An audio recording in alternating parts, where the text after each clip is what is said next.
Jeedimetla division Ayodhya నగర్లోని శ్రీ శ్రీ శ్రీ మధ్విరాట్ పోతులూరి వీరబ్రహ్మేంద్ర స్వామి ఆలయంలో శ్రీ విరాట్ విశ్వకర్మ సంఘం ఆధ్వర్యంలో నిర్వహించిన ప్రథమ వార్షికోత్సవ వేడుకల కార్యక్రమానికి Quthbullapur hattrick MLA KP Vivekananda ముఖ్య అతిథిగా హాజరై స్వామివారికి ప్రత్యేక పూజలు నిర్వహించారు.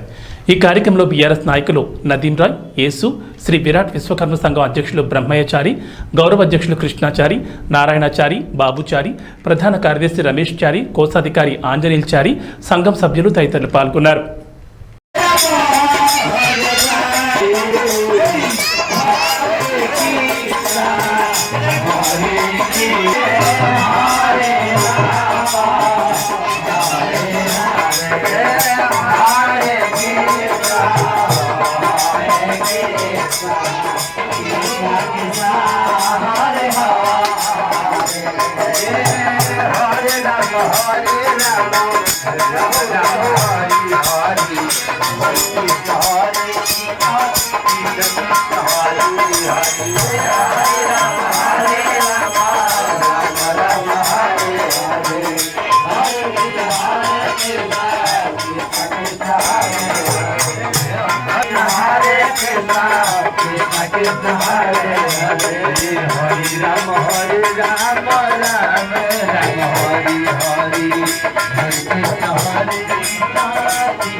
Hare